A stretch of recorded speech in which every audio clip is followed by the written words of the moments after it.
Lingua Britannica is a podcast that uses ethnographic interviews to study language use in the extreme metal community. We are studying a music scene known for its love of themes and topics generally considered offensive, and it is likely that some episodes will touch on topics or opinions some listeners may find tasteless or ethically problematic. Ethnographic researchers aim to adopt the interviewee's point of view so that we can draw out and study the attitudes, beliefs, and practices that are important to them. We want to make it clear that in presenting these conversations here, we do not endorse any of their content. Our aim is to explore the thought processes behind language use in this long-running, international, and yet understudied scene.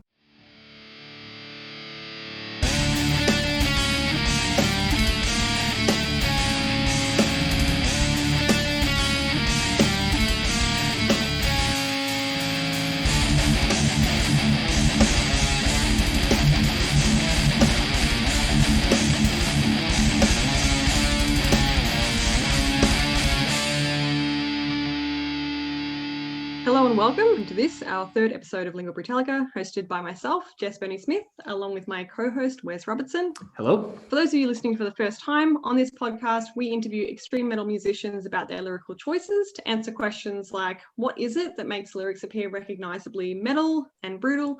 And of course, what role does language play in this process? Today's episode is going to feature a first for this podcast by chatting to a vocalist of not one, but two metal bands. That vocalist, of course, being Spyke Jägerkrieg of Scaphis and Squashed Moth. So how are you, Spyke? I'm really good. How are you guys? Not bad, pretty good. I'm good excited that it's the weekend. Yes, absolutely. 100%. So as always, to begin, we'd love it if you could just briefly describe the music of both Scaphis and Squashed Moth. So Scaphis is pretty standard, catchy death metal. So standard 5-piece, 2 guitars, drums, bass, and vocals. And it's kind of, I guess, we've been likened to Death Clock a lot. Mm-hmm. It's just catchy death metal. And Squashed Moth is a bit weird. We're still sort of finding our exact niche at the moment. We're 2 bassists, a drummer, and a violin and vocals. And it's just weird, slow doom about grief and all the good stuff. the good, dark, nasty feelings. Yeah, that's a very peculiar set of instruments and musicians for an extreme metal act. Yeah, it's exciting and it sounds really good, and yeah, we're all stoked. And we're all just a bunch of queers. Like, there's not a single cis dude in the band, and it's great to be a part of something that's so not, like, metal is so saturated by straight white dudes. It's really good to be in a band that doesn't have that at all and just be like, fuck yeah, this is a sick bunch of queers and I love making metal with them. That's awesome. And do you find that, like, that combination of people in a band, like, gives you kind of a different perspective on the metal that you're writing? Yeah, I think so. It's really different theoretically and genre and theme-wise to everything else that I've ever done, but it's already so much less about being aggressive and so much more about how we're feeling. Yeah, I noticed that just looking through the lyrics briefly, was that there seemed to be a lot of reference to, those emotions that you were talking about before that don't tend to appear, at least in my experience, in metal lyrics all that often. So yeah, I think that's really interesting. Yeah, it's really good to write stuff about how I'm feeling, and it's a lot deeper than the stuff that I write with Scaphis. I love Scaphis so much, but Scaphis is a lot of fun, and Squashed Moth is also a lot of fun, but it's so much more feelings based, which has been really, really good. So would you say that Scaphis isn't feelings based, or would that be sort of a misinterpretation? No, it's definitely not. It's kind of about, sometimes it's about feelings of fear and anger, but it's a lot less about like the really deeper exploration of emotions like grief and anxiety and things like that, which I think are a lot more often explored in doom than other types of metal. So the genre affects kind of the emotions you feel that you can explore? Maybe. I think death metal just leans itself to anger, and doom leans itself to depression. Like most doom bands sing about sad stuff, and most death metal bands have angry songs. And then black metal as well is also very angry, but tends to be angry about different things. That's interesting. And so what made you decide to, I suppose, get involved in these two very different projects? I've been in Scaphis since we first started about 5 years ago, and we started because Josh already had a bunch of songs written and put out a Facebook post looking for a bunch of people, and I had been in a band before and wasn't in one at the time, and I was like, yeah, I'm looking for a band, I'd love to come and try out, and we all had a jam and it was great. And I love death metal, it's so much fun to play, so much fun to listen to. So that's why I do Scaphis, because it's a bunch of fun and I love the guys and it's just great. And Squashed Moth actually started during the first lockdown in Melbourne, in a queer Facebook group that I'm part of. Everyone was just sharing a bunch of songs that they like, and someone shared, or I shared, a Monolord song, and I commented on it saying, like, I really want to do a band that sounds like this, with like death metal vocals. And Andy was like, that sounds amazing, let's do it. And Andy wrote a bunch of riffs and I wrote a couple of words, and then we asked the rest of the group if anybody else was interested in joining, and came together. And we got to have 2 band practices during the little reprieve of lockdowns, and we've got our next one locked in for a couple of weeks. So I'm really excited to get back in the same room with them and have another jam. Nice. Yeah. Was death metal, you started saying that you were looking for a death metal band. Was death metal your first introduction to extreme metal? Was it kind of the first genre that grabbed you, or? I didn't grow up in a metal house. I didn't get it from my parents or anything. So I came to it the way a lot of young emo kids do, through like Slipknot and Murder Dolls and that sort of stuff. And my like first few bands were those, and also the Berserker, because somebody on a message board was like, oh, if you like metal, check these guys out. So they were my first really, really like extreme metal band. But yeah, I can't remember. I guess Berserker are death metal. They're just extremely technical death metal. So initially, did you pay much attention to the lyrics of these bands? Yeah, always. I've always been a lyrics person. I was always in the car, like with my Eminem and Shakira CDs, like reading all the lyrics as a kid. Yeah, I've always been a lyrics person. So yeah, it's always been something. And Slipknot like was such a huge influence on me as a kid because of all the big words that they used that I didn't know. Did you go look them up? Yeah, any word that I didn't realize or that I didn't recognize while I was reading through those lyrics, I was always looking them up and finding ways to use them. And yeah. And was there anything in particular about those lyrics that really kind of spoke to you and that I suppose made you want to, further your interest in the scene? I don't think so. Yeah, I don't think I've ever sought out lyrical content. Aside from much later in life, I've looked for more bands that explore more stuff like grief and death and things like that, and even love. Like it's hard to find a metal song that's actually about good love. Like they're all about heartbreak, which I guess is just part of metal's not meant to be happy. So, but yeah, I've never, like early on, I never really sought out stuff specifically for lyrical content. But if the lyrics were shit or if the vocals were shit, I'm so specific about how my vocals sound. It can be an incredible, there's so many great death metal bands that I've heard and been like, this is excellent, and then the vocals have started and I've just gone, no, I'm not here for that. What about death metal lyrics makes them shit for you? Like what is something that you personally find really unappealing or bad about death metal lyrics that could ruin a song, for instance?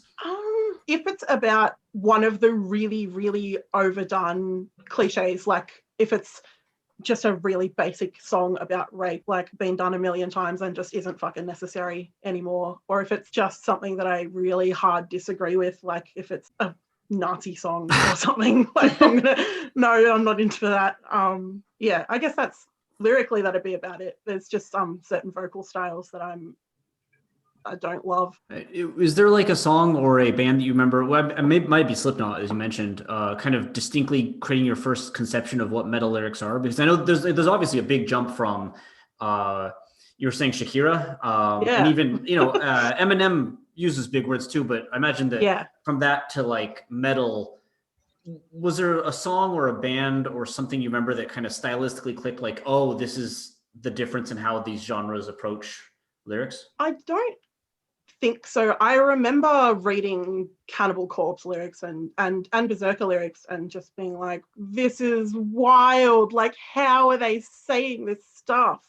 But I guess I just was like, it's a different kind of music, so they're going to be singing about a different kind of stuff. And It's really interesting because I don't think that lyrics define metal at all. So thinking of lyrics and what makes them metal is such an interesting concept, because if the riffs are really heavy, then it can be a song about skipping through a field of daisies. Like, it's still a metal song if it's heavy, and that's all that it really takes for a song to be metal. But if you sat down and read those lyrics about skipping through a field of daisies, there's no way that your brain would go, oh yeah, that's a metal song. So what does it take for you to read lyrics without having any of the music and then think, I reckon this is a metal song? Is like how dark it is. Like, I guess if it's going to be something that's really violent, it's probably going to be death metal or rap. And if it's something that's really sad, it could be doom metal or it could be blues. Do you think there's a difference between how rap and death metal present violence, or how blues and doom present depression? I think that death metal's probably more obscene and more graphic in my experience. Like, I can't think of any rap songs that are entirely about like gutting a person alive, for example. I also don't listen to heaps of blues. Like, the blues that I do listen to isn't really that depressing, so I can't really compare it to those lyrics that I've listened to from doom bands so much. Interestingly though, Windhand, their singer Dorothea Cottrell also has a solo album that's entirely acoustic blues. So she does do blues and doom metal. Yeah, that's interesting. It's really amazing. Like, highly, highly recommend it. It's a beautiful album. Right. And how do you find that they like differentiate between like their lyrics that they would write for blues versus those that they write for doom? Well, the thing about her lyrics is that you can't find them anywhere. I've tried so hard. They're just like not out there. And she's got such a beautiful voice. And sometimes it's really easy to understand what she's saying, and other times she's just blends in so beautifully with everything. It's hard to really get a grasp on what she's saying. But I guess like the lyrical content is quite similar. They're often very, like, she's amazing at what she does. It's really haunting and beautiful.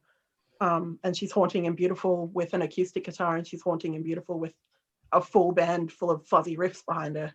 So it seems like from what you're saying that maybe the difference between, let's say, like blues and doom and rap and death metal, then in terms of the way in which they describe those typical themes of depression and violence, is one of extremity, would you say?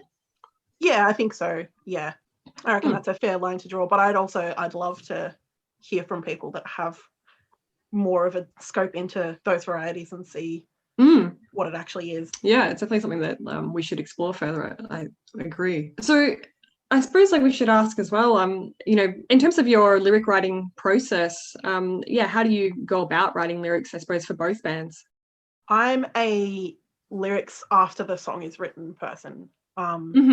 I usually don't know what a song is going to be until I can sit with it and listen to it a few times, and I like to feel what the song's what the song makes me feel before I start to write for it. The most that I usually do before actually having a song to work with is I've got like a Google Doc full of ideas, and that's about it. And if I come up with like a line, like the second Scaphis album, I've known what that's going to be called since before it started. Sorry, what I was talking to it.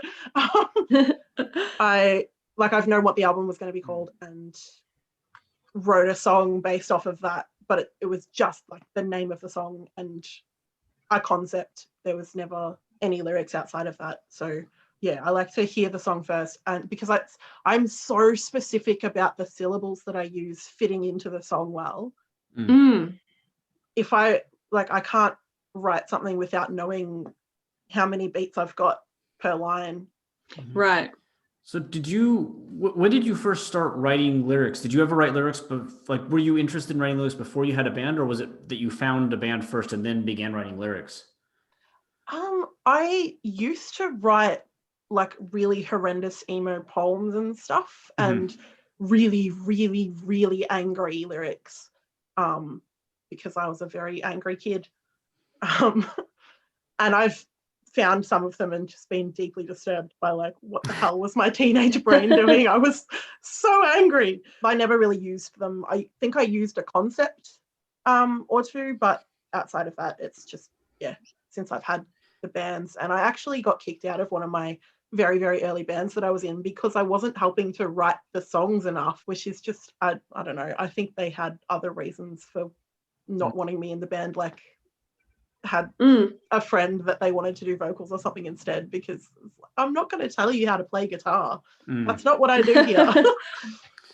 So, but I mean, it's interesting you use too angry. I mean, in listening to Scaphis over the last few weeks and reading the lyrics, angry is still a term I would use to describe the overall feel of the band.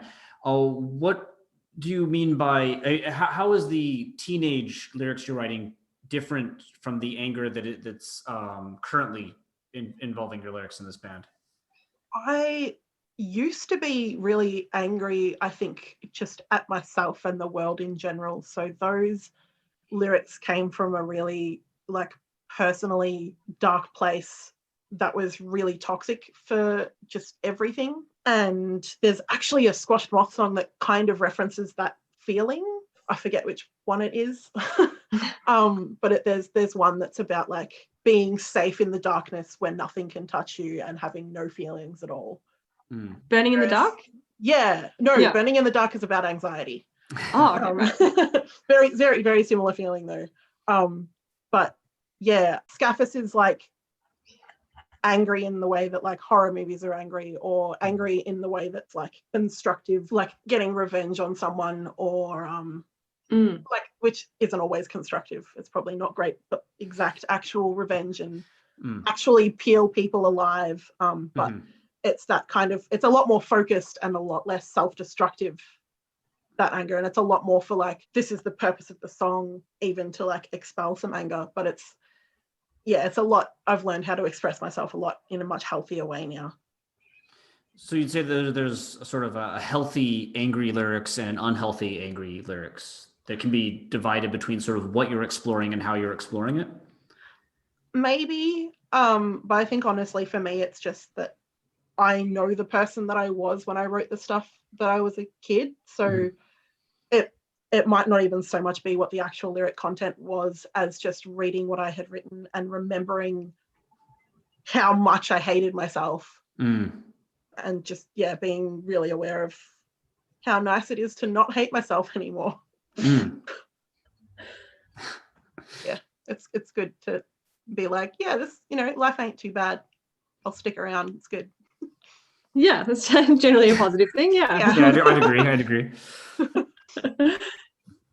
So I was wondering, you said that you generally come up with like kind of a concept, at least during the process of like writing the music for each album, but then write the actual lyrics for individual songs after the songs are composed. I was wondering, how do you go about translating kind of the concept overall into like individual songs, and then playing that out as individual sets of lyrics? We haven't, not so much a concept for an album. That was more just the concept for the name of the album and the song. Right. So Scaphis' first album, Rituals of Torture and Death, is just what the album is. It's a collection of songs about death rituals, torture methods, and people being dead.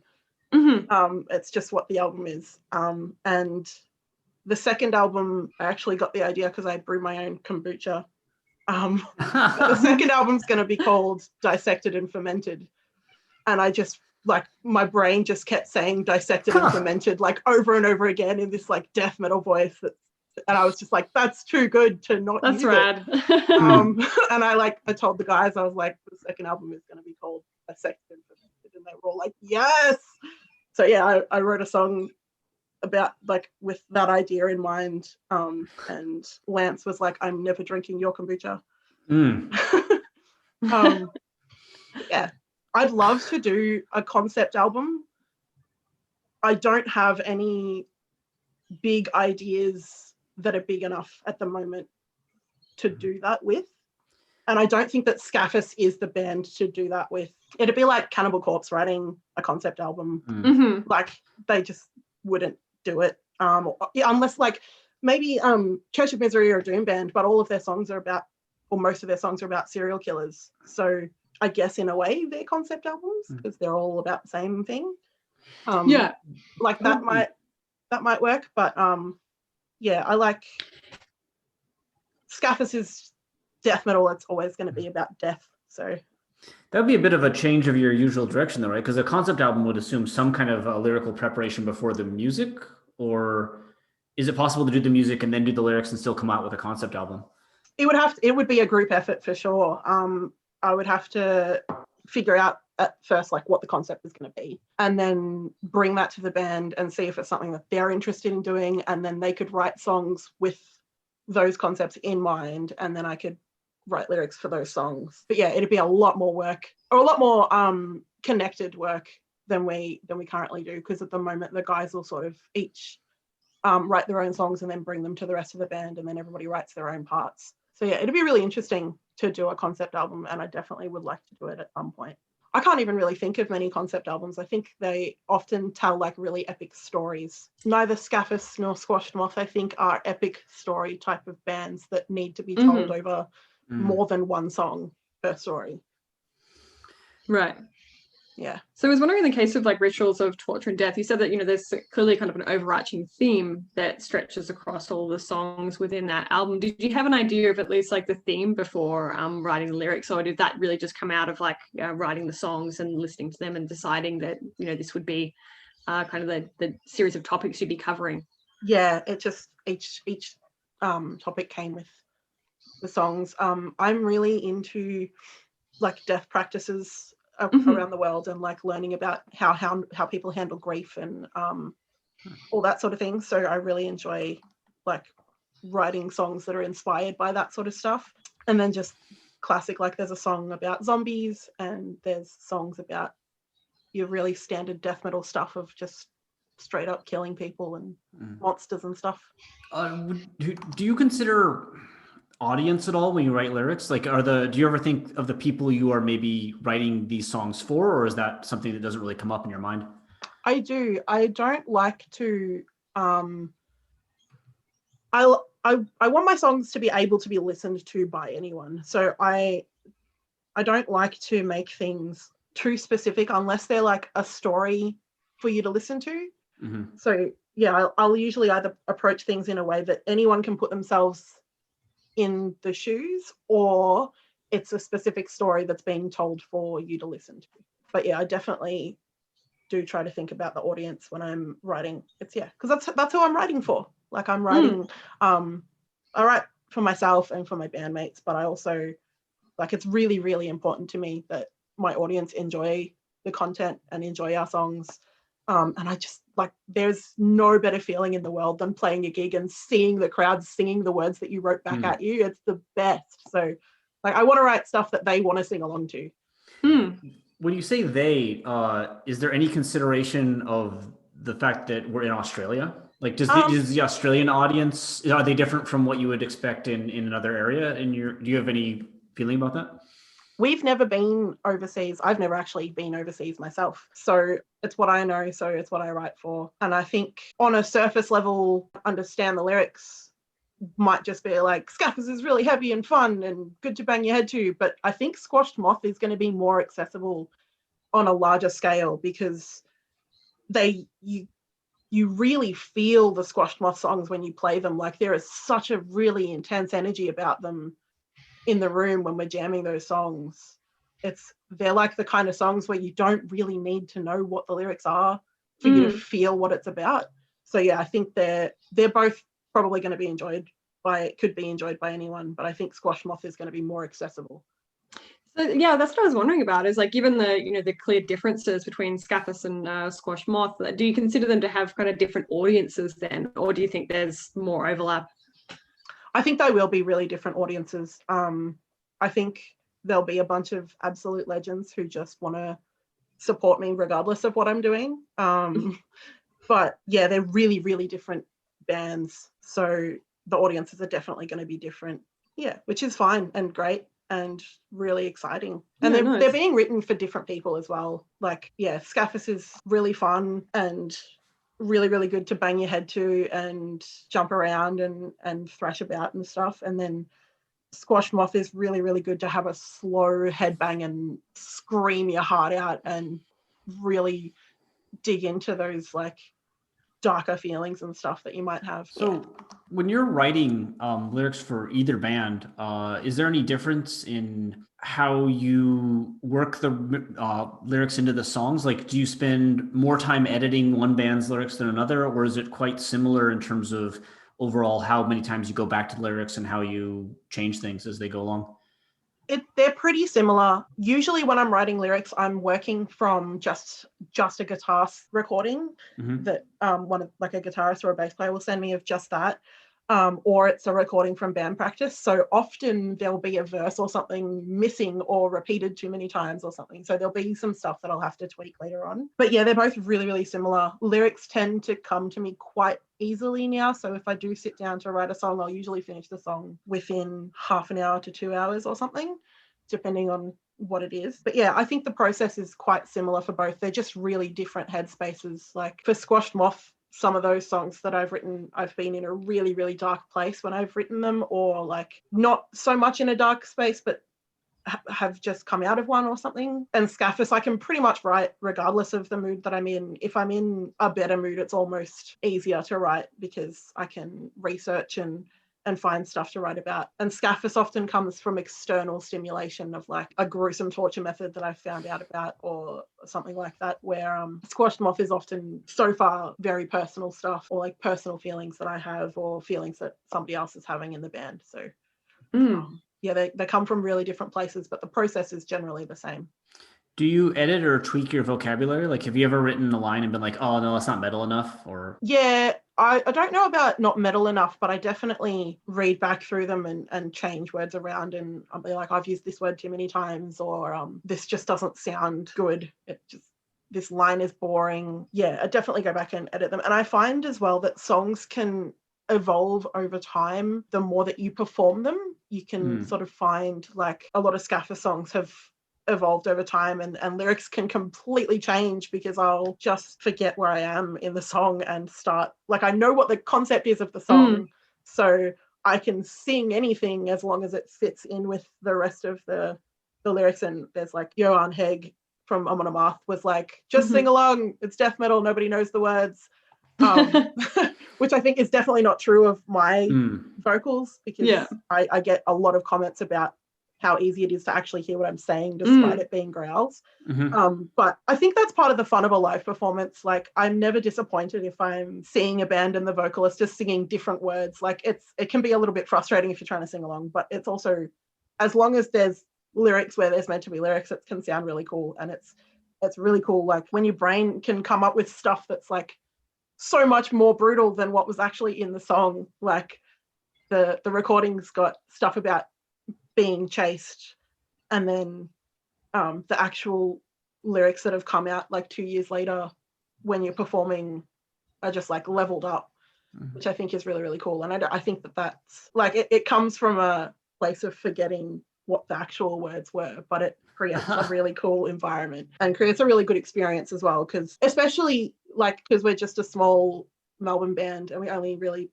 play in Melbourne. We've been lucky to tour around Australia, but it's fun for the audience as well that they get something different sometimes. What makes a line, you said you sometimes thought a line was kind of boring. What makes a line boring? If it's got like nothing happening in it. So if you've got a verse that's describing an event or something and every line's got something about like cutting something off someone, or like every line's got like something specific, but then you've got one that's just like, it's cold outside, or like I walked across the floor. It's like, that's not like every other line in the verse has got something really intense in it. So yeah, I think that's when I'm like, this one needs to change. How do you like level it up then, as you were saying? Like I can't remember the specific example, but I know that I do it with our song Peeling, which is about a monster that's terrorizing a village. And in the end of the song, you get caught by the monster. And I remember listening to the actual recording of the song recently and being like, oh, that's not what I sing when we do it live. And just like, I've done it live so many times since we actually recorded the album that I'd forgotten what the actual words were, because I'm singing a different verse live every time at the end of the song. And I think it was just like more details about how gnarly it was to have your heart ripped out by this stinking beast that just smells of rotting flesh. Nice. Yeah. Necessary. Yeah. It was just more gore. And yeah. So I wanted to go back to something that you said just a moment ago about the experience that you have when writing lyrics, and I thought this was kind of an interesting comment, given that there has been a lot of research that's kind of indicated that there's a lot of metal musicians out there that like to kind of take a certain distance from their lyrics, in that they kind of position them as entertainment and not something to be taken seriously necessarily. And from what you're saying about Scaphis and Squashed Moth, it seems like they kind of fall into different categories in that regard. Yeah, absolutely. Scaphis is written for entertainment, and there are some Scaphis songs that are closer to my heart, like specifically the ones that are about like death ritual stuff are my favorite. So Death Provides and 3 Days are both inspired by death customs from around the world, and I love those songs very dearly, but they're not like about anything that I have experienced or felt in myself. And like, obviously we do not condone the actual skinning of people alive, or like, and like zombies aren't real, so no zombie violence. Yeah. I try to also not overstep myself when I'm writing stuff about Scaphis. Like, I would never try to like write a song from the perspective of a person of color, like fighting back against racism, because like I don't know what that's like. That's not my voice to have. And I try to just like write about horror movie style stuff that's relatively accessible and not overstep myself and not write about something that I don't have a voice. So even the songs that are inspired by death customs from around the world, I'm very aware that like Death Provides is loosely inspired by Tibetan sky burial, and I've never even been there. I would never go and watch a sky burial happen because it's extremely disrespectful, and it's probably like it's difficult to be a white woman writing about a death custom that has nothing to do with me, and like I'm benefiting from somebody else's thing, but I try to write them in a way that is respectful, because to me I find the customs really, really beautiful, and I try to write songs that, while shocking, are like trying to shine a light on a practice that is really, really awesome, and try to make them different enough that it is just inspiration rather than me just like taking something that's not mine to take. So how do you go about that? I mean, like, how do you, I suppose, like translate that material in a way that maintains a kind of respectful approach to the original cultures from which that inspiration is drawn? I guess it's just distancing myself a little bit, in that I don't copy everything exactly. So in a Tibetan sky burial, it's generally just vultures, and in Death Provides, there's wild dogs and all sorts of animals and stuff, and not like being too specific and too identifying about the practices, and also talking about it, like having conversations like this and recognizing like, yeah, this song is inspired by this. This is a really awesome practice that this culture do, and you should check it out if you're interested in it. I think that's the best way to sort of handle it. And yeah, if anybody was to pull me up on it who is part of those cultures and be like, hey, you actually did, or you did cross a line here, I would stop playing those songs, which hopefully wouldn't happen. But yeah, I think the best that I can do is not copy too closely, be inspired but not blatantly plagiarize, and to talk about it and share information and be open to feedback about it. So one thing that's kind of interesting is that you're talking about these as sort of almost educational pieces in a way, and sort of inspired by all these things that you hope that people look into. But especially from the mainstream area, because metal talks about things that, again, you do not encourage people to engage in some of the acts you sing about. Yeah. It's been, and this is something we found actually a few people we've talked to have said, yeah, like, no, of course I don't, condone the things I sing about. But that's caused mainstream people often critique, extreme metal lyrics as being kind of meaningless because they're all just imagery and kind of horror. How do you find that to be accurate, or would you say that there is a meaning to the lyrics beyond just the entertainment value? It depends which song you're looking at. There's definitely, I'm if somebody just finds our songs entertaining, then that's fine. I don't need for everyone to like consider death practices from around the world when they listen to the album. It's fine for it to also just be a cool song. It's just something like, it's just things that I wanted to write about that I particularly really enjoy singing about. But yeah, I think it depends on the song. I think death metal can be very, very surface level entertaining.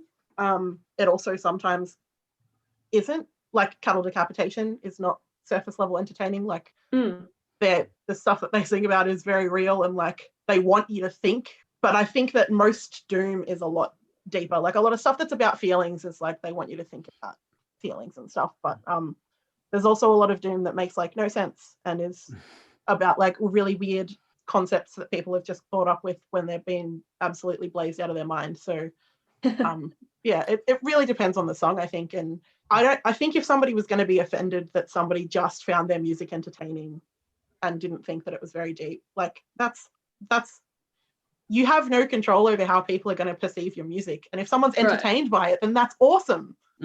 Like you're making music, you're not like giving a lecture. So just let people enjoy it if they're going to enjoy it. But say like your song about, zombies, or the song about being chased down and ripped apart by a beast. For you as the crafter of those songs, are those just entertainment, or are there deeper meanings that you are, at least personally, even if you don't necessarily care if the audience grass on, trying to explore through those topics?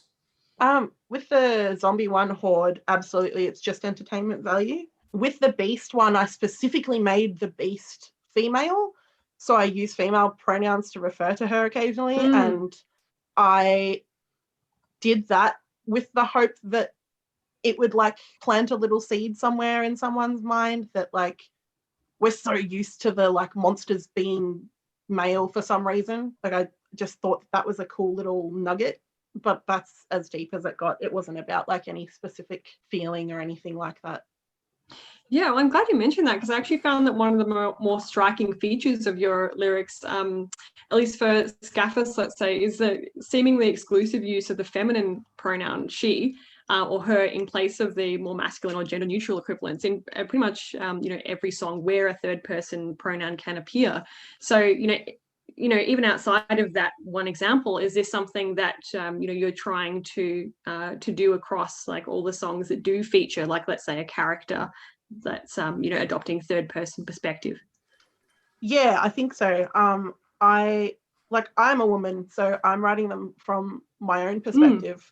And like specifically the song For the Sun, I deliberately did this beautiful twist at the start of that song where you like take the virgin to the peak of the altar and you think that it's a virgin sacrifice, and it turns out that the virgin is the one who carves the man's heart out. Like I'm so sick and so bored of it always just being women getting killed in death metal songs. I'm just like, I'm not doing that. I'm doing the opposite of that. Yeah, well, I thought that was really fun, the way that, like, the only masculine pronoun that seems to appear in any of the lyrics is in its patient form. So, like, the recipient of the violence, which, seems to be a really kind of interesting subversion of the trope of, like, kind of women constantly being the victims of violent stories within the genre. Yeah, absolutely. It's everywhere. I feel like it's changing a little bit. I feel like we're getting a bit more diverse, and bands that used to like solely rely on women being the victims of their stories have branched out a bit more and are going a bit more diverse and stuff with their lyrics, which is great because it's getting really old.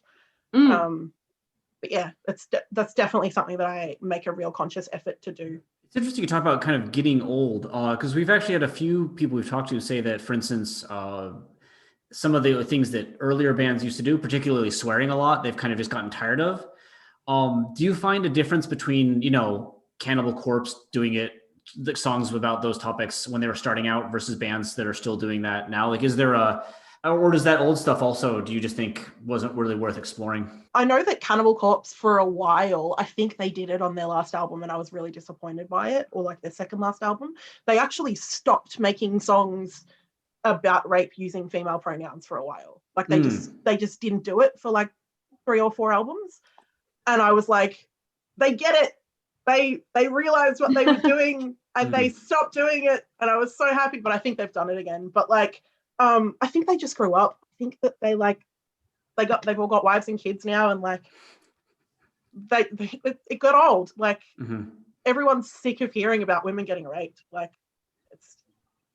we don't need it anymore. Like everyone's just sick of it. I think like if you're gonna write like really crude sexual violent songs, there's definitely still a market for it. There's still bands that are getting a fine following for it, but I feel like they're definitely, I won't say that their days are numbered, because I think there'll always be people that are just like really here for bands that are offensive. And like a lot of people love stuff because it's offensive. Like they don't really care what it is as long as it's offensive. And I have no time for that stuff. Like I really, really care about how I make people feel. And if I was to find out that a song that I wrote made someone feel really unsafe or something like that, like somebody in the metal scene who my song is for, like I would be devastated. I don't want to offend people with my music. I want to empower people. I want to make people feel like they're gonna like be able to take down somebody that hurt them with my song and put themselves in the shoes of the attacker and like feel like the person that is being attacked is somebody that's hurt them or something like that. I never want someone to feel like they are going to be the victim of one of my stories. I hate offending people, and I find music that exists for the point of offending people really, really boring. I mean, this is a tricky line though in a way, because just the very topics that you have, I suppose, of people being ripped apart, people being eaten alive, people being murdered, children being murdered, cannibalism. These are definitely topics that could easily offend someone. Yeah, definitely. I guess there's always going to be like I feel like they're topics that are offensive, but they're not offensive to, as far as I know, nothing that I've written should be offensive to a group of people who are worse off than I am in life. Yeah. So is it actually really that song about children is actually inspired by a true story. That one specifically, there was a girl who was obsessed with watching funerals happen and watching people in mourning, so she actually did feed children rat poison. So yeah, that one's based off a real story. Interesting. Yeah. So when you say offensive, then you try not to. When you say you try not to offend, do you mean try not to offend, say, people in the metal scene? Like, do you expect that the audience, when you say like trying not to offend, do you expect people that, I guess, have some expectation of what metal talks about? Yeah, I guess like I don't want to offend people who, like, if you go to a metal gig and you know that it's going to be a metal gig, you're going to expect certain things like death and gore in the content. Like that's standard metal across the board pretty much. But I know a lot of people go to a metal gig and don't expect to hear like really obscene stories about people being like sexually assaulted. And like don't expect to go to a gig and expect to hear some like Nazi propaganda bullshit. Like and I'm sure that I would never write anything like that at all. But if I did write something that did offend people in some sort of way, I want my music as like and I want to present myself as well in a way that's approachable, that if I did ever overstep a line or anything like that, people would come to me. Like we played a benefit for sexual assault survivors a couple of years ago, the Full Stop Fest, and our song Skin is like our most graphic song about being tied down and skinned alive, and it's quite detailed in its like descriptions of the person being helpless and stuff like that. And I wasn't gonna perform that song at that benefit initially because I was really aware that like the people attending this event, there's like it's an event for like to support victims of sexual assault. So I don't want to like do anything that's going to trigger any of that sort of trauma that anybody who's attending might have. Like it's just not necessary. It's already a heightened environment because the focus is for those people. But I discussed it with the organizers and a few of my friends, and I ended up just prefacing the song with a message about like, I want you to put yourself in the shoes of this song, like you are doing this to the people that have hurt you. And I like tried to have the audience already be in the mindset that like the person who this pain is being inflicted upon, the person who is helpless in this scenario is the person who hurt you. It's not you. Like you are not the helpless person in this scenario. So yeah, it's really, I hope that I can always be approachable to people if I ever do overstep that line.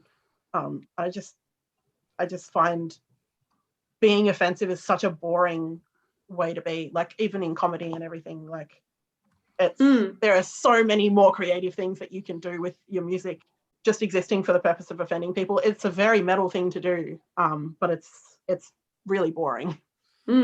Is the difference then that we're talking about, like, I suppose when we talk about offense, really the difference between like offense in the sense of like, oh, I don't like the idea of murder, versus offense in the sense of this is triggering a trauma that I have personally experienced?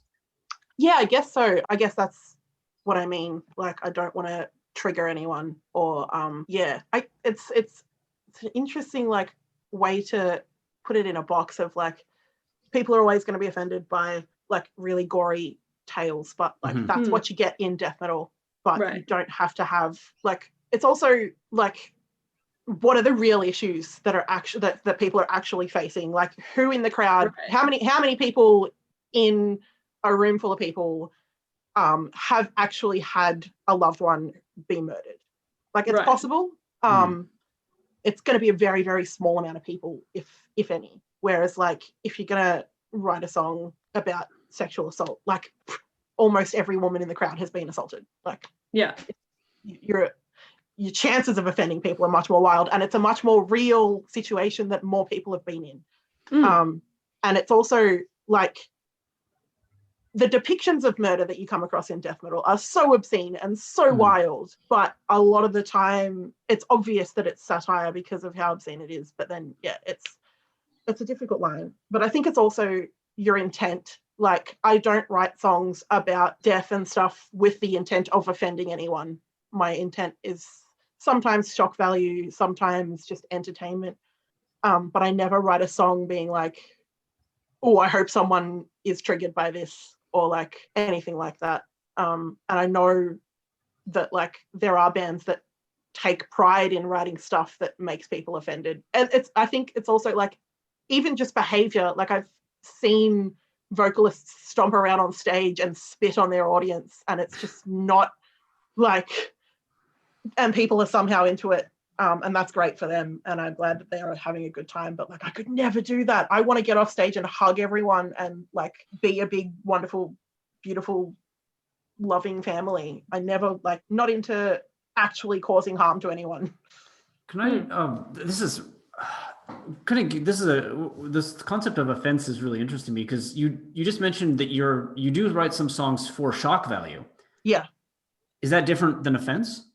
Yeah, I think so. I think it's like if you're watching a horror movie and there's like a real like I don't know if you guys have seen, I think it's the first Hostel, when they like cut the Achilles tendon, and everybody who watches that scene the first time, they like reel back in horror and gasp, and it's really like, it's shocking, but you're not like offended by it. You're not like this is offensive to my soul, and I cannot believe that you've overstepped in such a way. Like, that's not your place to say that.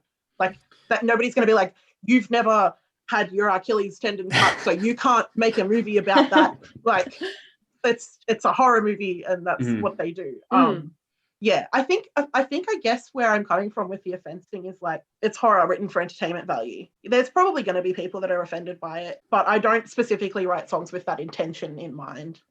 And intention is never the most important thing when it comes to offending people. Like, if you've offended someone, then you've offended someone. It doesn't matter if your intention was just to entertain. You've still written something that's triggered someone. So it's more about like how you handle it and how you're open to feedback and things like that. So to some extent, then, you are considering, we talked about considering the audience, but you are expecting the audience to have some tolerance for the general, because I guess all death metal and extreme metal is inherently potentially offensive to someone, even just in the sounds that it makes. Yeah. So you expect that the audience has a tolerance for this to some level, in the same way that people who go to a horror movie are expected to see a horror movie. But you don't want to go and try to offend. Yes. Yeah. Absolutely. Yeah. It's like, I guess it's just the level of horror movie. If we're making that comparison, like there's horror movies that are just going to be straight up gore, and then there's horror movies where they overstep and you've just got to walk out because it's just like too real. I guess maybe that's the line of like, is it too real for someone? Is it something that someone's going to listen to and be really, really deeply upset by? I never want to upset anyone. Like I say, I never want to upset anyone, but like with Squashed Moth, sadness is definitely a key component to that music. But also we write really sad songs and we feel them when we're playing them, and then we stop playing and then we're all smiling and laughing and really happy to be in the same room as each other. So yeah. It's an interesting like dichotomy there. Yeah. So you were saying before that you want the audience to have the experience of like being able to put themselves, insert themselves into the song in some ways, particularly in the case of like Scaphis songs, for instance. And so I was wondering if this plays into your decision to use the second person perspective in the majority of your songs. So in most cases, like for instance in Horde, you've got on and on they come at you. It never seems to end. Something in your gut tells you may not make it out. Panting and exhausted as you chop through rotten flesh. Is that kind of use of you in that sense, for the purpose of allowing the audience to, as you were saying, like insert themselves into the story. Yeah, definitely. I think it's more interesting to be like narrating for the listener rather than singing about an experience that I am having, especially with Horde. It's such a and the way that it plays out in my head when I'm singing it, it's like I'm watching someone go through that, and I want to put the listener like as the person who's fighting the Horde off from within that little cabin. So yeah. But on the other hand, it was interesting to see that in the Squashed Moth lyrics, there's a lot more first person perspective. Yeah, Squashed Moth is my feelings, so and our feelings. So I say our because they have, like the rest of the band has communicated that like they feel really heard by the lyrics that I've written.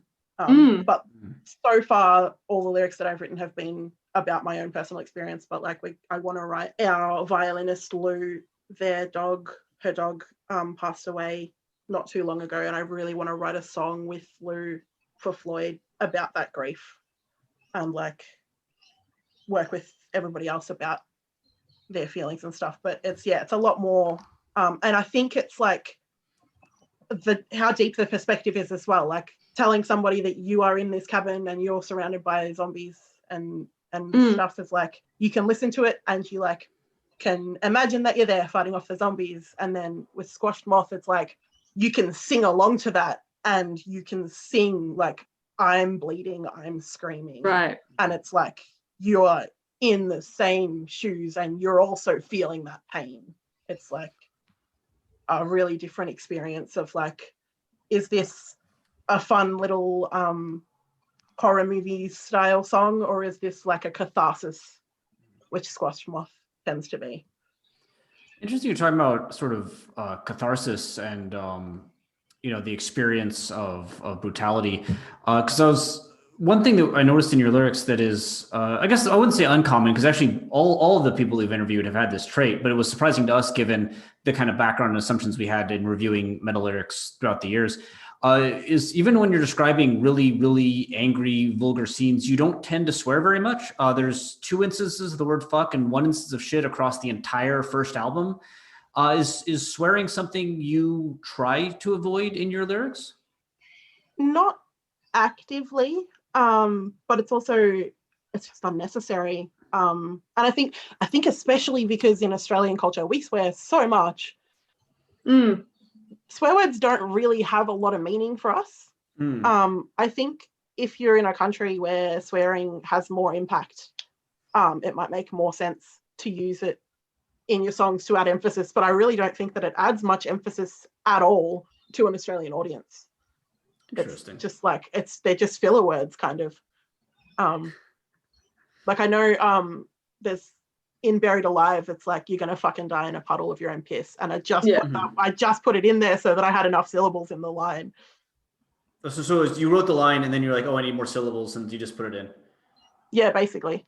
I knew how many syllables I was going to have, and I just So okay, so do you think being an Australian musician is influencing your view here? I think so. Yeah.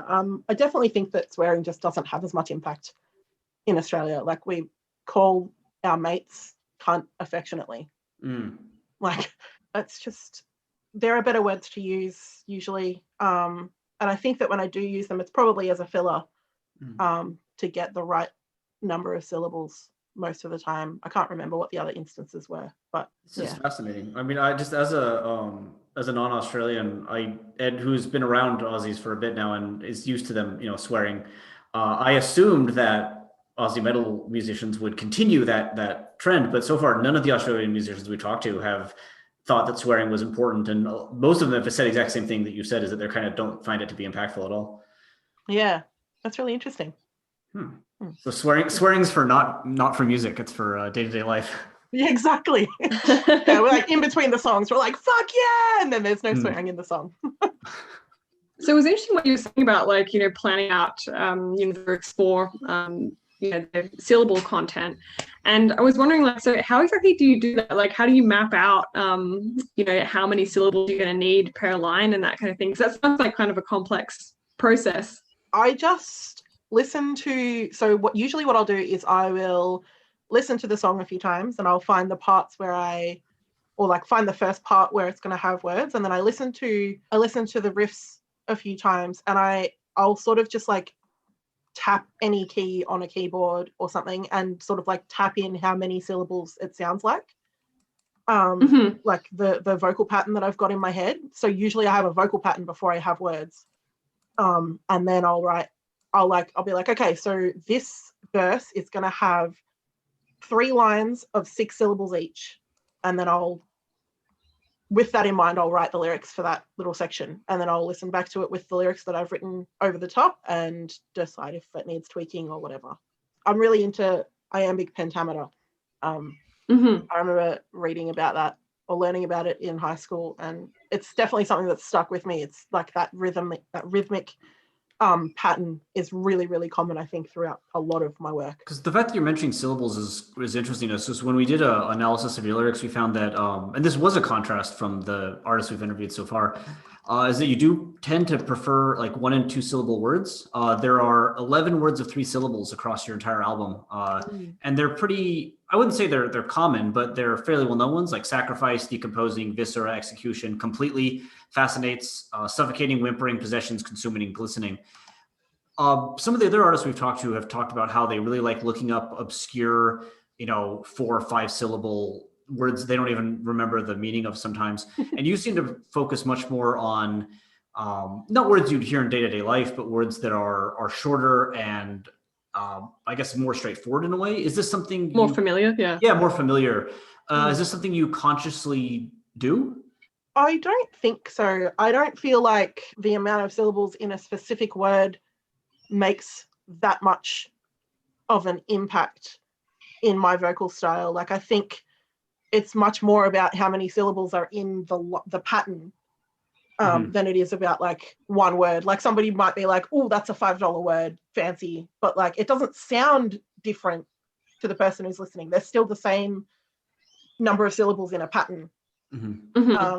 So I'll use a big word if I find one, if one comes to mind. It's not something that I actively go about intending to do, of putting in longer words, because I don't feel like it really does change the sound of the lyrics. I think it's a cool thing to have somebody be like, oh, I learned a new word from your song, but it's also not really necessary. And I don't want people to be confused listening to the songs either. Like, I want people to be able to just like listen to it and feel it, or like imagine it or whatever, rather than being like, hang on, I got to pause this and go get a dictionary.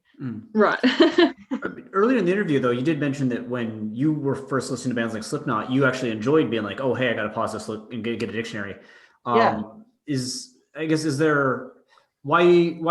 that not something you want to create for your listeners? It is really interesting. It is definitely something that I really enjoyed growing up, but it's not something that I think about when I'm writing. I'm much more about like the story that I'm telling and the way that it's going to feel and the way that it's going to sound.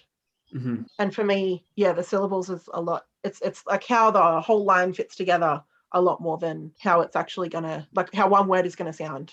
But there's definitely like, if it is about how one word is going to sound, it's going to be like how that actual word has been sung. Like, is there like a part of that word that's been dragged out more, or like does the inflection change or something like that, more than like how many syllables is in the word. So you were saying before that like you consider like how the words sound, right? So even this is something that's come up in other interviews that we've done as well. So, for instance, in our last episode, Jared talked about like thinking, considering at least like the vowels that are involved in a particular word, particularly if it appears at the end of a line. Is this something that you think about as well? Yeah, definitely. Especially since recording the first album and hearing it back, and like I learned a lot from that. Like there's some, I can't actually remember the line, but I know that there's a line in one of the songs, and the vowels that I was singing ended the line, and the line also ended on a crash cymbal, and you just can't hear me. The crash just like cuts me off. So that's a important lesson to know, that like those sounds don't fit together very well. And there's definitely sounds that are easier to drag out, and like an E sound is always going to feel higher as a note than like an O is going to. So if you're trying to make a song that's like really, really dark and really heavy, if you've got more like round vowels in it, then it's going to feel a lot more guttural and deeper. But if you're wanting a song that's like maybe faster and more aggressive, and you've got a lot of like E and I type of vowels, then it's going to be a lot sharper. Right, that's really interesting. Yeah, is it more like you write the lyrics and then see like how they sound with the music and make adjustments, or is there more involved in the process? Yeah, it's probably, if I already know what the song is going to be about and I can already hear the song, I'll sort of try to write with those words in mind. And there's definitely been times where I have I can't think of any specific examples, but there's definitely been times where I've had a lyric and it just hasn't sounded right. It's just had the wrong shapes in it, especially the songs that I want to be like darker, which I think Skin is one of them. Yeah, you just want them to be really, really dark, so you don't, I might write a lyric and it's got a verse that would have ended on an E sound or something the first time, and I've just gone like, no, that's not the right, might be a really great lyric that I've written, but it's just not gonna hit the same as if I come up with a different word to put there that's going to be able to be dragged out with a deeper sound. This question may be way too reading into things, and so if I'm completely wrong, just say so. But when you're talking about sort of these lyrical choices and themes and darkness and stuff, I got an impression reading through your lyrics that, for instance, Jess found that the terms blood and flesh appear very commonly across your album. 8 out of the 10 songs use those words. And when you're talking about, say, acts of violence like stabbing, murder, etc., you do tend to go into some detail about what's being cut, what's being stabbed, viscera falling out, etc. But when you talk about some themes that may be considered a bit darker than just general murder, such as cannibalism or child murder, I found that the level of description kind of got pulled back a bit, or at least I had that impression. And I was wondering if, is that something you do, like when you have a topic that you think the topic itself is a bit heavier, do you consciously pull back in the level of detail that you're going to give, or is that just something that happened by chance and I'm making this all up? Well, they're both like the cannibalism one, 3 days, and Iron Gate, the one about the child murder, they're both inspired by real things. So I think that's part of my way of distancing and not plagiarizing so much, that I've like reeled back a bit on the details. Like the 3 days is about an African tribe who eat their dead so that they don't decay, but they let them decay first for 3 days to give the soul time to leave the body and stuff like that. Like I wanted to write that song, and like it's shocking because in Western culture we don't do that, so people are going to be shocked by it, and it's great content for a metal song, but I also didn't want to write it in a way that's like, this is so disgusting, look at these guys. So I didn't really want to write too much that like painted it in a really, really disgusting light. Like I just wanted to give it like, this is like a really interesting practice. And I wrote it from the perspective like it was my tribe doing this. So it's like, in our land, by our laws, we do not bury our dead. So the person who's writing it isn't going to be like, or the perspective that it's sung from is like, this is our culture and this is what we do. So you're not going to be like, giving those gritty details about these really sacred death practices that are like you're eating somebody to show your respect for them. Like that's how you show respect and love for a person in that scenario. So it's not something that's like going to describe how disgusting it is, because it's an act of respect. And with the child one, that was just loosely inspired on an actual real life event, which I found really interesting. So there definitely was a desire to pull back on the gore, but for a completely different reason. Yeah. Okay. Yeah, Dissected and Fermented is pretty heavy on the gore. So you'll get that in album 2. The album title hints at that. So going back briefly just to Squashed Moth, we talked before about how you've included some interesting themes that draw on feelings of like dread and grief, and to generate that kind of catharsis in the listener. But I was found it interesting that you've also referenced nature quite a bit as well. And this isn't something that I've seen kind of commonly appearing in a lot of metal lyrics, outside of like, for instance, like Gojira or something like that. I was wondering, like, I suppose, how do you think that is this in any way kind of a product of the genre of doom that maybe you wouldn't see as much in death metal, for instance? A little bit, I think.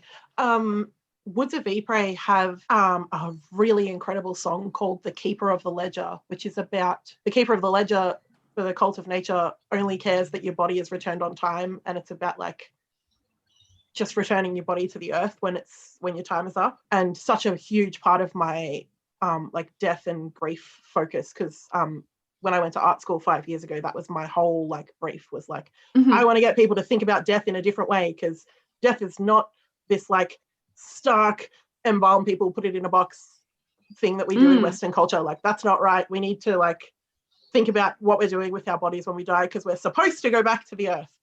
And I still talk about it all the time, and I just love nature, and the mothies are the same. Like we just love like moss and being outside. And like Squashed Moth, like the name itself was also supposed to be representative of that like love of nature and grief and stuff. Like it's literally a squashed moth. Yeah, I think this is such an interesting idea, the idea of like taking something that's generally not considered to be, at least not in an immediate sense, like aligned with metal themes, and then kind of translating it through I suppose something that is more compatible with this metal genre, which of course it's like the idea of like death and decay and that kind of thing. So I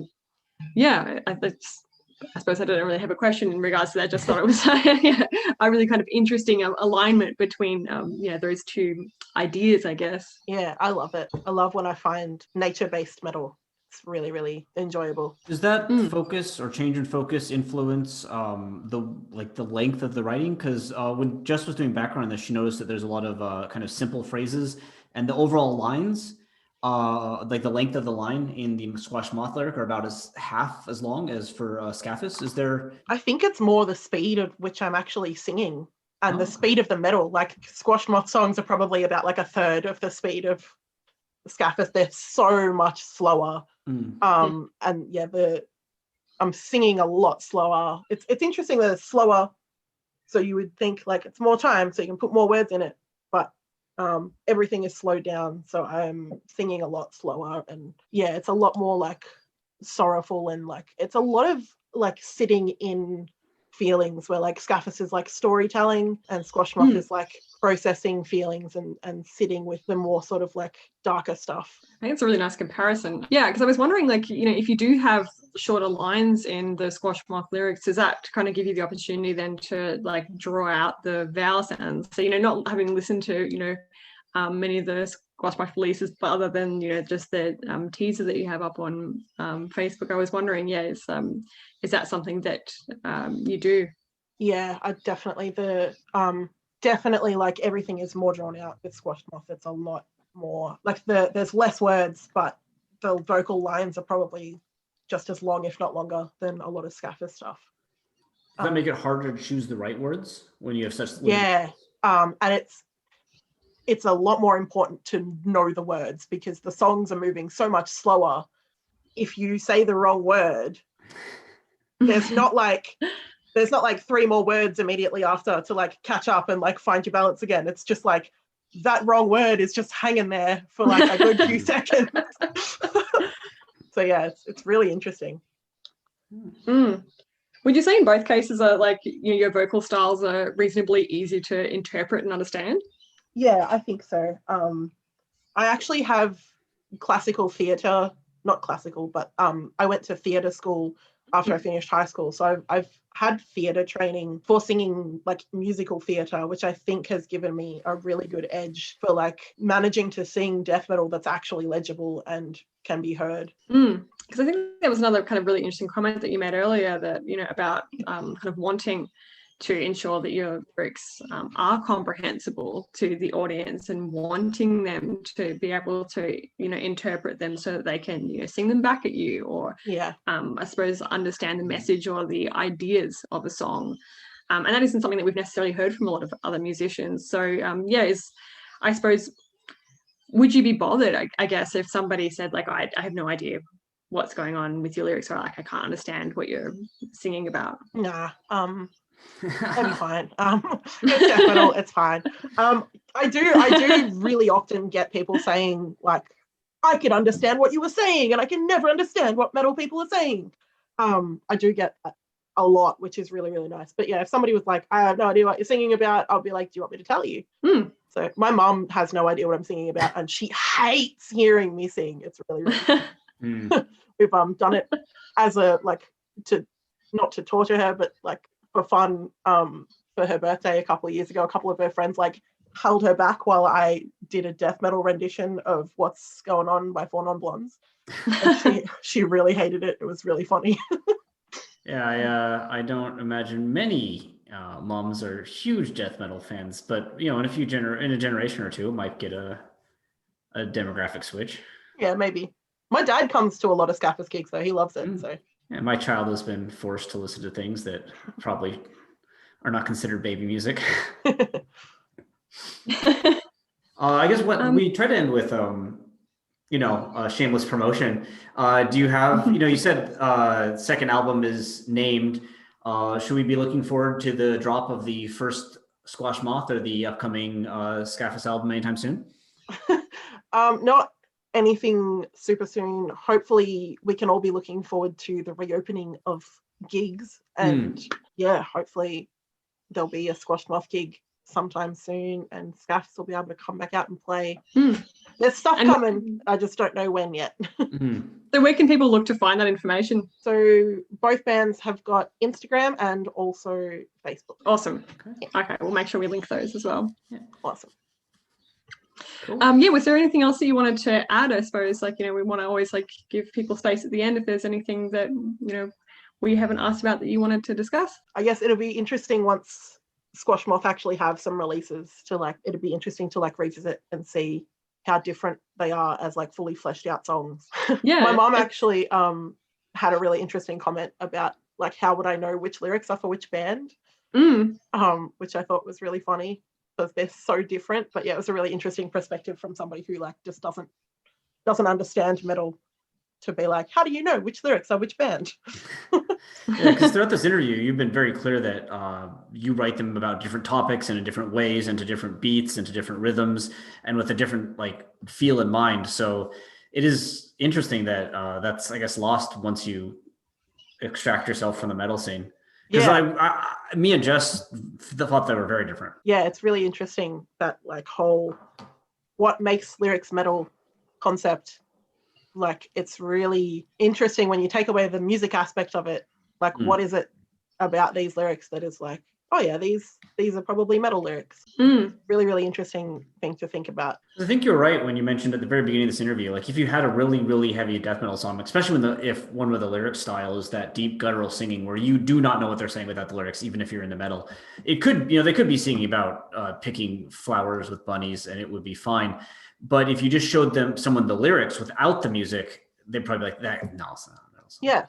Yeah. Maybe you guys could do an experiment and just give people a bunch of lyrics and be do you reckon this is a metal lyric or is what genre do you reckon this music is? A span from a bunch of different genres. And That'd be I really think that'd be interesting to see interesting. like what people thought. I have to give you a third author credit on the paper. Yeah. We could even I'd be interested to do one in like even within the metal scene as well to see like, you know, how people associate certain lyrical styles or themes with particular subgenres. Because that seems to be something that came out of like, you know, the interview with you now as well. Yeah. It's really cool. This is such a good idea, guys. This podcast Yeah, is you're great. glad you like it. Well, it's impossible without people like you taking part. So thank you very much for your time. You're Yeah. very welcome. Thanks for having me. And thanks so much as well for letting us like get in on the ground floor with these Squashed Moth lyrics. I really appreciate that, because I'd really love to like revisit this with you as well, like, you know, once you like have released like an album and stuff like that, to see if there have been any changes in, you know, the lyrics as you've gone through the process. That'd be really awesome. Yeah. I was like, I can't be interviewed as a vocalist without like giving you this beautiful other end of the spectrum that I've been working on. Like, it's such a love doing Scaphis so much, but I've like Squashed Moth is so much different, and it's like it would be like giving you 50% of an interview to just talk about Scaphis. So yeah. Well, hopefully we can have you back when these projects, maybe the Scaphis out, next Scaphis and the next Squashed Moth are out. We can come back and talk about maybe if your thinking's changed over the process of putting these albums together. Yeah, that'd be really, really cool. Awesome. Yeah, we'll try and tear that out. Cool. All right. Thank you very much. Yeah, Thanks, guys. Enjoy your weekend. Thank you for listening to Lingua Italica. We hope you enjoyed it, and we hope you stay tuned for our next episode. Before we leave, we just wanted to acknowledge that this podcast is recorded on the unceded lands of the Wurundjeri people of the Kulin Nation and the Gadigal people of the Eora Nation. We pay respects to their elders, past, present, and emerging.